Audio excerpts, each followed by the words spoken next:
नमस्कार, मैं विकास याज्ञिक और आप सभी का आपके ही अपने चैनल विकास याज्ञिक एकेडमी पर बहुत बहुत स्वागत करता हूं। और आज हम एक बहुत ही अच्छी मॉरल स्टोरी को ट्रांसलेट करने वाले हैं जो आप लोगों को ज़रूर पसंद आएगी। तो हमारी स्टोरी का टाइटल है द वॉल्व्स एडवाइस। वॉल्व का मतलब होता है भेड़िया, एडवाइस का मतलब होता है सलाह, भेड़िए की सलाह। तो हमारी स्टोरी का टाइटल है भेड़िए की सलाह। तो पैराग्राफ की first line, once upon a time, एक बार एक समय, a wolf saw a lamb, एक भेड़िए ने देखा, अ लैम्ब यानी एक मेमने को। वॉल्फ का मतलब होता है भेड़िया, लैम्ब यानी मेमना, ये दिख रहा है आपको, मेमना जानवर होता है। एक बार एक समय एक भेड़िए ने एक मेमने को देखा। His mouth watered and he decided to eat him up. His mouth watered, उसके मुंह में पानी आ गया, एंड और ही डिसाइडेड, उसने फैसला किया, टू ईट यानी खाने का, हिम अप यानी उसे। जैसे ही उसने भेड़िए ने मेमने को देखा उसके मुंह में पानी आ गया और उसने उसे खाने का फैसला किया। आगे क्या हुआ? सो इसलिए he moved very quietly towards the lamb.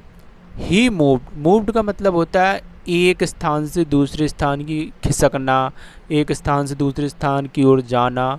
तो वह बहुत ही चुपचाप बढ़ा, की ओर, टूवर्ड्स यानी की ओर, द लैम्ब यानी वह मेमने की ओर बहुत ही चुपचाप बढ़ा, वह बहुत ही चुपचाप मेमने की ओर बढ़ा। ठीक है। बट लेकिन द लैम्ब वॉज अलर्ट, लेकिन मेमना अलर्ट था, सावधान था, सचेत था, चौकन्ना था, लेकिन मेमना सावधान था। ही शो, उसने देखा, क्या देखा? द अप्रोचिंग यानी पास आते हुए, वॉल्फ यानी भेड़िए को, एंड रन और भागा, फॉर हिज लाइफ यानी अपनी जान बचाकर। भेड़िए मेमने ने भेड़िए को अपने पास आते हुए देखा और वह अपनी जान बचाकर भागा। द वॉल्फ चेस्ट, भेड़िए ने पीछा किया, हिम यानी उसका, बट लेकिन द लैम्ब वॉज फास्टर, लेकिन मेमना तेज था, फास्ट था। तो आगे क्या हुआ? The wolf could not catch, लेकिन भेड़िया नहीं पकड़ सका, हिम यानी उसे। कुड नॉट का कॉन्ट्रैक्शन है कुडंट। ठीक है। कैच का मतलब होता है पकड़ना, वॉल्फ भेड़िया, लेकिन भेड़िया उसे नहीं पकड़ सका। The lamb entered a temple and felt quite safe there. Lamb entered यानी मेमना ने प्रवेश किया, अ टेम्पल यानी एक मंदिर में, एंड और फील्ड यानी महसूस किया, क्वाइट यानी काफ़ी, सेफ यानी सुरक्षित, देयर यानी वहाँ। मेमना ने एक मंदिर में प्रवेश किया और वहाँ पर काफ़ी सुरक्षित महसूस किया। यहाँ से देखते हैं, जैसे ही भेड़िए ने उसका पीछा किया था, लेकिन मेमना बहुत तेज था, फास्ट था, तो उसे नहीं पकड़ सका, इसलिए मेमना एक मंदिर में प्रवेश कर गया और वहाँ पर काफ़ी सेफ था। आगे क्या हुआ? The wolf was scared to enter the temple. Wolf was यानी भेड़िए था, स्कॉर्ड यानी डरता था, स्कॉर्ड का मतलब होता है डरना। भेड़िया डरता था, टू एंटर द टेम्पल यानी मंदिर में प्रवेश करने से, भेड़िया मंदिर में प्रवेश करने से डरता था।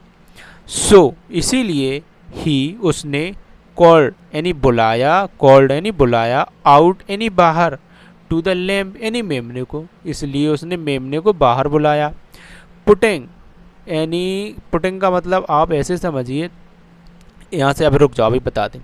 पुटिंग ऑन सिंपैथिक यानी दृष्टि डालते हुए, सहानुभूति फूड, दृष्टि डालते हुए, किसी चीज़ पर कुछ डालना, तो वहाँ पर पुटिंग का यूज करते हैं।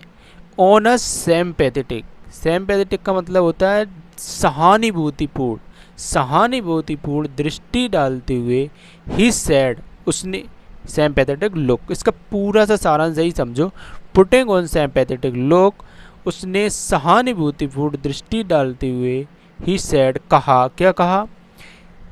It is unsafe for you to stay inside the temple, यह असुरक्षित है, फॉर यू तुम्हारे लिए, टू स्टे रहना, इनसाइड यानी अंदर, द टेम्पल यानी मंदिर, यहाँ तुम्हारे लिए, मंदिर में यहाँ तुम्हारे लिए रहना असुरक्षित है।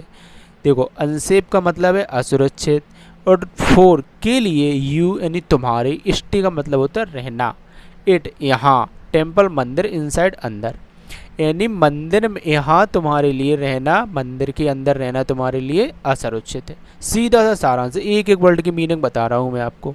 मंदिर के अंदर यहाँ रहना आपके लिए असुरक्षित है। समवन कोई, विल कैच यानी पकड़ लेगा, यू यानी तुम्हें, एंड सेक्रीफाइस यानी और बलिदान कर देगा, यू बिफोर द गॉड्स भगवान को, यानी कोई तुम्हें पकड़ लेगा और भगवान के सामने बलिदान कर देगा तुम्हें, और आपको बलिदान के सामने आपको भगवान के सामने बलिदान कर देना। क्यों? क्योंकि यू का 2 बार यूज किया गया, इसलिए आपको आप 1 बार यूज कर सकते हैं, कोई प्रॉब्लम। तो यहाँ पर सीधा सा सारांश है, मीनिंग है कोई तुम्हें पकड़ लेगा और भगवान के सामने बलिदान कर देगा। द लैम रिप्लाइड यानी मेमने ने उत्तर दिया, थैंक्स अ लॉट बहुत बहुत धन्यवाद, फॉर योर एडवाइस आपकी सलाह के लिए, यानी अपनी सलाह देने के लिए बहुत बहुत धन्यवाद। अब आगे क्या हुआ, वट आई वुड मैं पसंद करूँगा, prefer to side prefer to stay inside यानी अंदर रहना, and he sacrifice on the altar यानी मैं पसंद करूँगा अंदर रहना और बलिदान करना वेदी को, मैं वेदी को बलिदान करना और अंदर रहना पसंद करूँगा, बल्कि देन कमिंग आउट बाहर आने के बजाय, यानी बाहर आने, एंड सेटिस्फाइंग और संतुष्ट करना कहते हैं सेटिस्फाइंग को, योर एपिटाइट आपकी भूख को। सीधा सा मतलब है कि मैं बाहर आने और आपकी भूख को संतुष्ट करने के बजाय अंदर रहना और वेदी को बलिदान करना पसंद करूँगा। सेक्रीफाइस ऑन द अल्टर इसका मतलब हुआ पूरा वेदी को बलिदान करना। सेटिस्फाइंग योर एपेटाइट आपकी भूख को संतुष्ट करना। तो मैं बाहर आने के बजाय आपकी बाहर आना और आपकी भूख को संतुष्ट करने के बजाय अंदर रहना और वेदी को बलिदान करना पसंद करूँगा। सीधा सा मतलब है। द वॉल्फ न्यू भेड़िया जानता था दैट कि the lamb would not come यानी मेमना बाहर नहीं आएगा, सो इसीलिए ही वेंट अवे वह चला गया। तो इससे यही आज की हमारी स्टोरी थी। न्यू का मतलब नया, वुड नॉट कम यानी नहीं आएगा, लैम यानी मेमना और आउट यानी बाहर। वो जानता था कि भेड़िया जानता था कि मेमना बाहर नहीं आएगा, सो ही वेंट अवे इसलिए वह चला गया। तो ये थी आज की स्टोरी, आप लोगों को ज़रूर पसंद आई होगी। वॉल्स एडवाइस यानी भेड़िए की सलाह थी, उसने अपने आप पर मेमना ने भरोसा किया और भेड़िए की बात नहीं मानी और उसके प्राण बच गए।